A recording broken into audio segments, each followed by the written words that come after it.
En el nombre de Dios. Hola, este mensaje es traído a todos ustedes por Fátima TV. A partir de hoy comenzaremos un nuevo curso que se llama Niños Divinos. Si no quieren perderse este valioso curso, asegúrense de convertirse en miembro del canal de Fátima TV ES en YouTube y además también de seguirnos en nuestras otras plataformas para seguir recibiendo saberes y conocimientos que iluminan el alma. Así que sin más preámbulos, empezamos la primera lección de este curso. La necesidad de la educación divina en la sociedad. Para promover la moral y examinar sus raíces, se hace necesario incentivar la educación religiosa dirigida a todos los miembros de cualquier sociedad. En este sentido, una de las principales raíces de la educación de esa sociedad se relaciona con el celo o el ghairat en árabe. Y este, a su vez, posee otros subtemas que se podrán analizar, razón por la que doy inicio a mi charla de apertura de este curso. Dijo el mensajero de Dios, la paz de Dios sea con él y su familia: en verdad, el celo es uno de los signos de la fe. Eso lo podrán encontrar en el libro Bihar al-Anwar, volumen 68, página 342. Al-Ghairat, la cual viene de este hadiz y en otras narraciones, se refiere a un estado de sentimientos recios, el cual significa apego intenso a la persona amada y preocupación constante por temor a su inclinación hacia la otra persona que pueda compartir su amor con él. El celo es un tema que requiere una atención especial, ya que juega un papel fundamental en la sociedad. Muchas inmoralidades y corrupciones que ocurren en la sociedad podrían evitarse ciertamente a partir de la comprensión de este concepto en particular. Quiero decirles que en este sentido, según los especialistas, el hecho de sentir celos de algo, o al-ghairat en árabe, es una condición innata del alma, que surge del sentimiento de amor hacia algo o hacia alguien, por lo que la persona procura cuidar o proteger ese bien, ¿ok? O a esa persona amada en particular, ¿ok? La cual desde la perspectiva o según el sentido del intelecto y el mandamiento divino, la persona que llega a tener dicho sentimiento o el ghairat del celo es responsable de esas personas o de eso sobre lo cual tiene el celo. Pero veamos los tipos de amor y querer y las raíces del celo en función de estos tipos de amor. Hay tres formas de amar y es algo meramente interno. El primer tipo de amor del cual podemos hablar es el del amor animal, el cual, como bien lo dice, es aquel intrínseco en los animales y el celo que surge de este amor es un celo animal per se. Estoy seguro que has visto cómo los animales intentan proteger a sus crías de forma celosa y todo esto proviene de ese amor y celo animal, que es instintivo e incluso ha sido mencionado en nuestras narraciones. Este celo animal es temporal, debido a que la relación se mantiene solo por un tiempo determinado, comúnmente corto. Después de dicho tiempo, los dos animales se distancian debido a los desencadenantes, los cuales son impulsos naturales.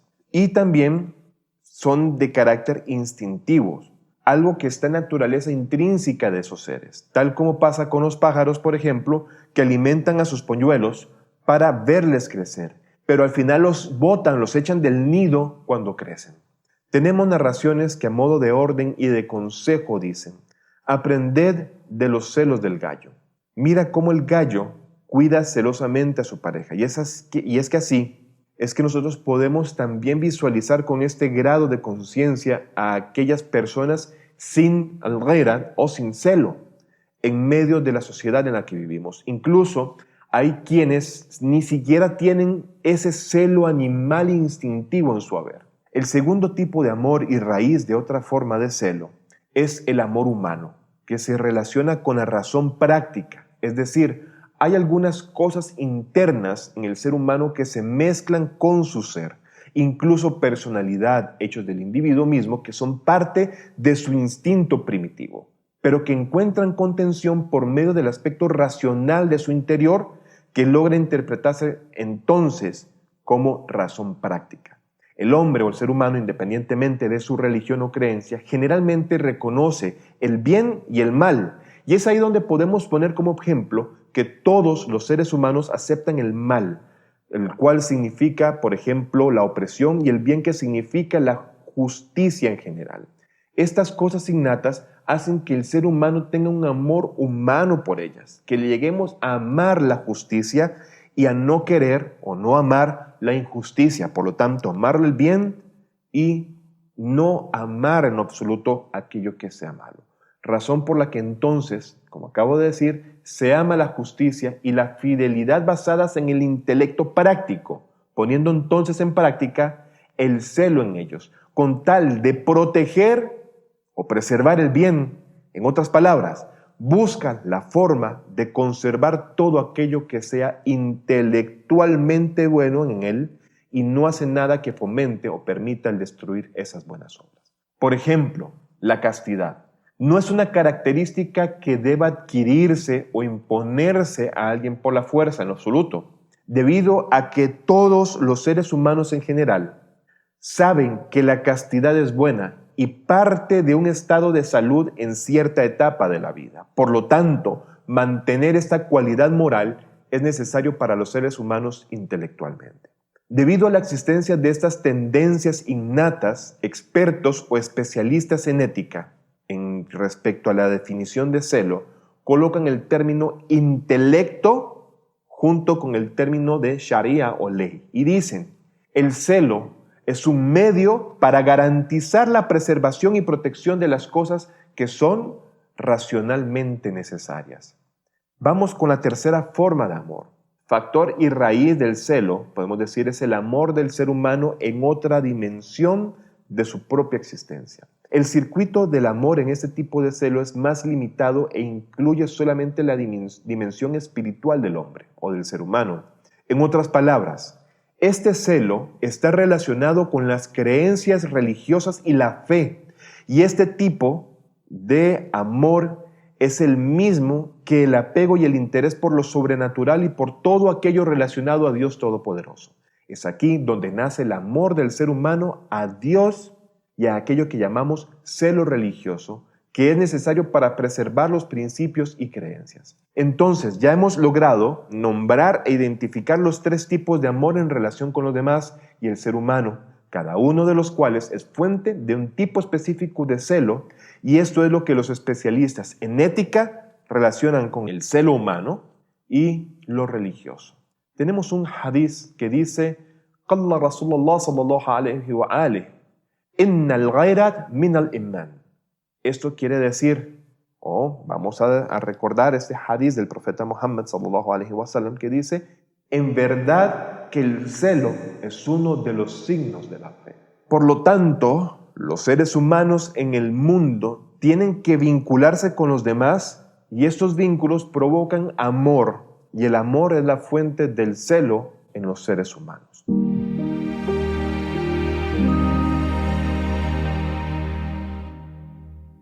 Tenemos ahora otra frase, o vamos con otra frase, y es acá donde vamos a introducirnos en el entorno familiar. Y quiero que pongan atención importante a este aspecto, o a esta parte de esta lección número 1.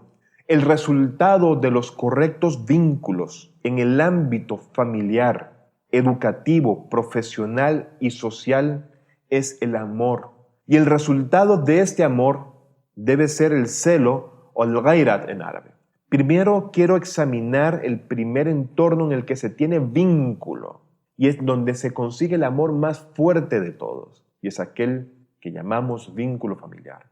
El vínculo entre el padre, la madre, el hijo, la hija o los hermanos suele ser el afecto más fuerte en este entorno. Un punto a tener en cuenta es que incluso después de la muerte, el ser humano no está completamente desconectado, porque el niño o niña, tómense como hijos, son la secuencia existencial de los padres. De hecho, para los padres, este mundo aún no ha terminado. Este argumento es útil cuando el ser humano puede beneficiarse de esta continuación de su existencia, es decir, beneficiarse de sus hijos en el más allá, dependiendo de la crianza que hayan otorgado a sus hijos. Tenemos tres interpretaciones sobre los niños en las narraciones o en los hadices. En la primera interpretación o la primera interpretación que podemos tomar es que los niños son una herencia divina. La segunda interpretación es que Dios ha confiado los hijos a los padres y el niño o niña es un encargo divino. Y la tercera interpretación es que los hijos son la continuación de la existencia de los padres en este mundo. Por lo tanto, el hombre o el ser humano no debe interrumpir y destruir la continuación de su existencia, puesto que todos buscamos la supervivencia y nadie en realidad busca la destrucción. Por otro lado, no se debe traicionar el mantenimiento de la confianza, puesto que es una de las buenas obras que ordena la naturaleza humana, como esta misma naturaleza también nos indica que la traición es mala.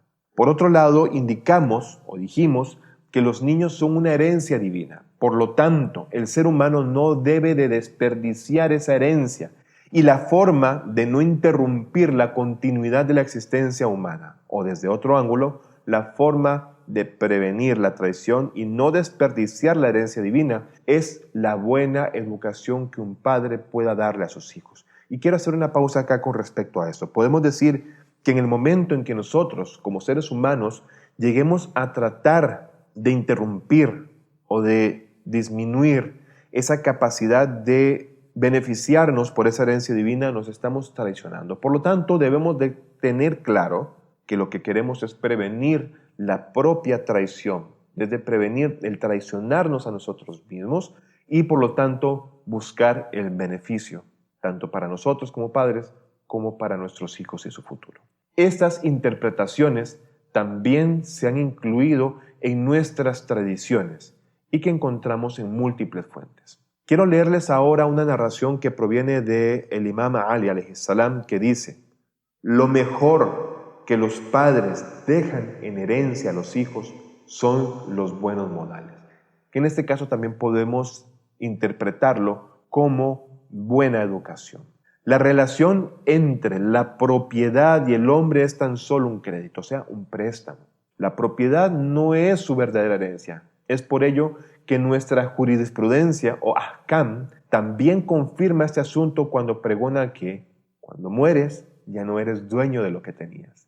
Antes de continuar esta discusión, considero que nosotros debemos de explicar, y esto entre paréntesis, el dictamen islámico sobre la propiedad posterior a la muerte de cualquier individuo.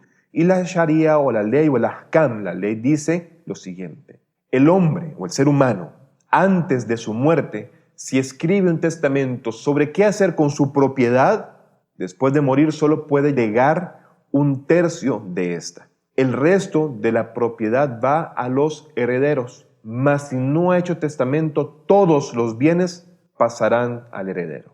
Con esto, claro, veamos lo siguiente respecto a la importancia de los asuntos espirituales en el entorno familiar. Y eso lo quiero tomar a modo de título.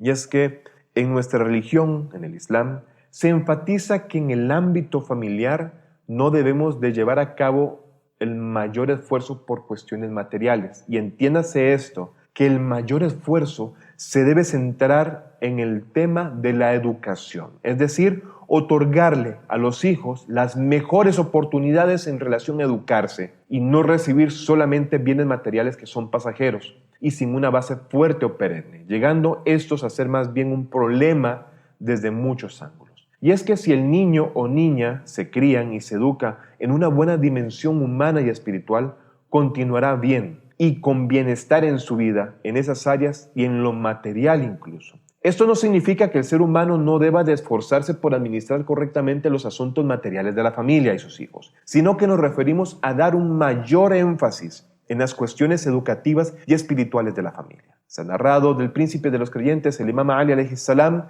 sobre ese tema cuando dice lo siguiente, en un hadiz o en una tradición: no dediques la mayor parte de tus esfuerzos a satisfacer las necesidades materiales de tu familia e hijos. A continuación, el imam expone bellamente la razón de esto al decir: porque si son amigos de Dios o son cercanos a Dios, Dios no dejará solos a sus amigos. Dios no les dejará perderse. Por lo tanto, queridos hermanos y hermanas, se piensa en asuntos espirituales y se dedica todos nuestros esfuerzos en esta materia y se fortalece el vínculo de los niños con Dios, ellos se convertirán sin duda en amigos de Dios y Dios, exaltado sea, nunca dejará a sus amigos sin su bien. Cuán bellamente ha expresado el imam Ali, alayhi salam, este asunto. Si se hace todo lo posible para que nuestros hijos sean amigos de Dios y fortalecemos su vínculo con Dios, exaltado sea, jamás Dios abandonará ni dejará solo a sus amigos. Por lo tanto, no debemos afligirnos solamente por dar cosas materiales, puesto que si se establece una buena relación con Dios en base a la buena educación, también se les proporcionará las cosas materiales, ya que Dios nunca deja solo a sus siervos. A veces algunos llegan a preguntarse, ¿qué podemos hacer para asegurar el futuro de nuestros hijos? Y quiero responderles esta pregunta con lo siguiente. Hemos tenido siempre a Dios y Él nos ha proveído siempre. Entonces, ¿por qué hemos de estar nosotros preocupados y pensar que no se tiene asegurado el futuro de nuestros hijos? ¿Acaso en verdad creemos que somos nosotros los verdaderos proveedores y abastecedores de nuestras familias? ¿Y que ahora debemos de estar preocupados por el futuro de los hijos? ¿Acaso en verdad creemos que si morimos, Dios dejará a nuestra familia abandonada o le dejará morir de hambre también? Dios no abandonará a sus siervos, tal como no te ha dejado ni a ti ni a mí hasta el día de hoy. Está mal que se desee asegurar el futuro de los hijos para las generaciones venideras solo con lo material, dejando de lado lo espiritual y dejando de lado los valores humanos. Y si es así, esto es una clara señal de un colapso de nuestras creencias. Si una persona quiere tener celos de su hijo y protegerlo sobre la base del amor, debe intentar educarlo como un creyente en Dios y no dejarlo como un animal pícaro. La diferencia entre el celo animal y el celo humano y religioso es que uno dedica la mayor parte de sus esfuerzos a la dimensión animal del niño y satisface solamente sus necesidades materiales, y el otro piensa en su humanidad, valores y principios morales y en una educación adecuada. Si queremos que nuestra sociedad se vuelva humana y a la vez divina, debemos trabajar en el celo humano y en lo divino de la sociedad. El hecho de que algunas personas enfaticen constantemente el celo animal o en el celo animal de quienes les rodean o quienes comparten la vida con ellos, limita los aspectos humanos y divinos de las personas de dicha sociedad y como resultado, el celo religioso y de lo humano se verá abandonado lentamente en esa sociedad y veremos el surgimiento de graves patologías, graves enfermedades en esa sociedad, tanto individuales como sociales. Y ciertamente, si eso sucede, seremos testigos de que no quedará absolutamente nada para esa sociedad. Y este es exactamente el problema en el que nos encontramos actualmente.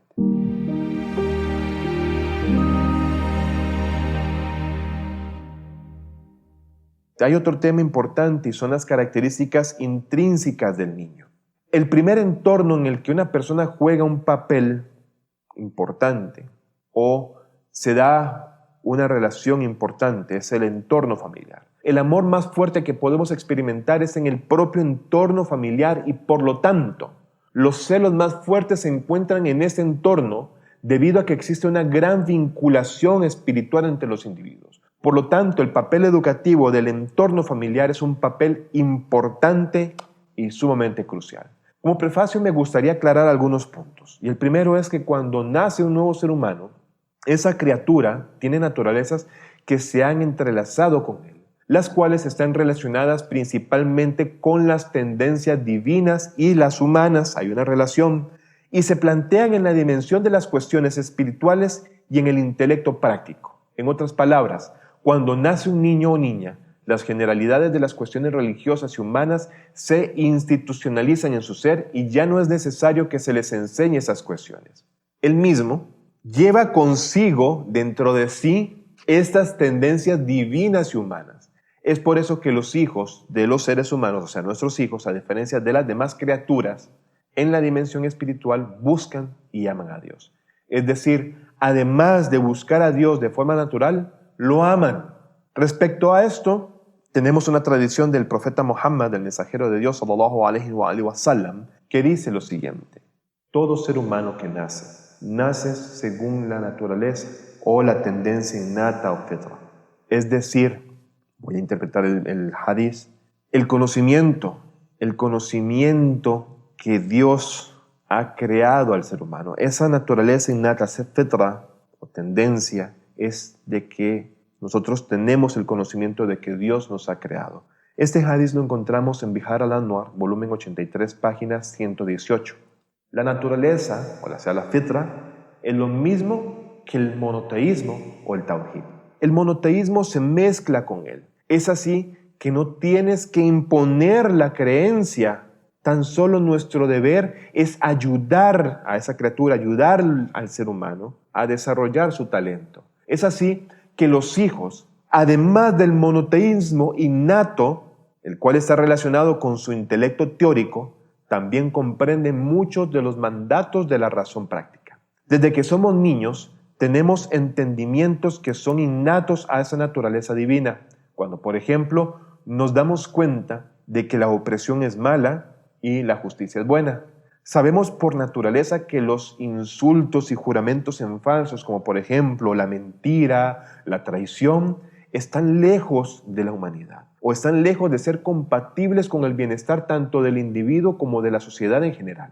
Y ese conocimiento o sentir son parte de los instintos humanos y están relacionados con el intelecto práctico. Por lo tanto, muchos comandos del intelecto teórico y del intelecto práctico se han depositado en la naturaleza humana. En consecuencia, el deber de los padres en relación a la educación es solo de preparar el terreno para el florecimiento de esos instintos y su maduración para crear así a un ser humano completo y perfecto. Los hijos o el niño o la niña tienen capital en la dimensión divina y humana. Por lo que en verdad no es necesaria la inversión de los padres en esta dimensión de manera forzada y mucho menos profunda en caso de estar conscientes de ello. Lo único que los padres deben hacer es no estropearlo desde el momento de su nacimiento y no destruir su naturaleza divina con sus comportamientos y dichos, acciones y ejemplos que puedan aniquilar esta naturaleza con el descuido o el enfoque inadecuado de la educación o la preparación para la vida. O sea, al olvidar alimentar y promover lo que llamamos humanismo y espiritualidad. Si los padres no dañan a los niños con una educación incorrecta, créanme que los niños crecerán de buena forma, según su naturaleza innata, por lo que en verdad no traicionaremos esta confianza divina que se nos ha otorgado. El segundo punto a ese respecto es que el alma del niño al nacer, en términos de hábito de acción, se entiende como que esa nueva criatura es una página limpia en la que no hay nada escrito en ella. Hay una gran diferencia entre hacer un trabajo como un hábito continuo o hacerlo una vez, ya que la repetición de una buena acción hace que se desarrolle en el alma humana un hábito que tiende a hacer una buena acción y desarrollar así un buen carácter de forma continua y natural. Como resultado, la repetición de una serie de acciones, no importa si es para uno mismo o para otros, hace que se creen hábitos y rasgos en el alma humana. Por primera vez en el entorno familiar, el niño ve los rostros, acciones y habla de otros seres humanos y poco a poco esas acciones y hábitos afectan su alma pura y blanca. Al respecto, el imam Ali alayhi salam le dice al imam al-Hasan, a su hijo, lo siguiente en su famoso testamento: hijo mío, en verdad el corazón del niño es un campo vacío y sin cultivar, que acepta cada semilla que se siembra en él. Entonces, yo antes de que tu corazón se endurezca y tu mente se preocupe con otra cosa, comencé a educarlo. Sí, en el Islam es un hecho que el ser del bebé es totalmente puro y blanco. Y Dios, exaltado sea, también ha confiado algunos instintos en la dimensión humana y espiritual de ese ser. El tercer punto en relación a las características educativas del niño es que el tipo de educación en el ámbito familiar y en la etapa de infancia, en términos de velocidad, de efecto o influencia, es muy diferente en otros entornos y en otras edades de esos seres. Es decir, la velocidad de influencia en la infancia es mucho más que en las edades mayores. Y es también sabido que el ámbito familiar es muchísimo más poderoso e influyente que otros ámbitos sociales y que naturalmente se dan de forma particular en otras etapas por la edad y su madurez para enfrentar estos espacios e influencias. Es decir, los hábitos de los individuos del y en el entorno familiar suelen penetrar mucho más rápidamente en el alma del ser humano cuando es tan solo un niño. Hay veces en las que hablamos de la pureza y la receptividad del alma del niño, como a veces hablamos de la rapidez con la que se ven afectados, pero debemos de tener en cuenta que esas dos cosas son diferentes entre sí. Pureza y prontitud del alma es diferente a efecto rápido. Por lo tanto, hemos planteado este punto como un tema aparte, el cual abarcaremos en otro momento, si así Dios lo quiere. Hay una narración famosa del Imam Ali sobre el enseñar y educar a los niños, la cual dice: aprender a partir de la infancia es como esculpir en piedra. Su alma y su corazón aún no se han endurecido como sí sucede en edades más avanzadas, y nada se puede plantar tan fácilmente en esta tierra como a esa temprana edad. Si queremos presentar este asunto con un poco de descuido en las palabras, podemos decir que el infante es un terreno, es una tierra que ni siquiera hay que arar. No es necesario limpiarlo de piedras, terrones o cualquier cosa que exista por ahí, puesto que no tiene defectos ni tampoco imperfecciones que le afecten y está completamente listo para plantarse en él. Por lo tanto, el entorno familiar es el primer lugar donde se crean hábitos en el ser humano. Nuestras narraciones incluso nos enseñan o tenemos que la dimensión divina de los profetas arrancó desde el corazón de su familia. Por lo tanto, el celo divino y humano requiere que nosotros criemos a nuestros hijos con base en una educación divina y se le entregue a la sociedad un ser humano y un creyente y no un animal. Así que procuremos de verdad entregar un ser humano puro y recto a la sociedad. Si Dios lo permite, seguiremos con este interesante tema en las siguientes lecciones del curso Niños Divinos. Hasta pronto.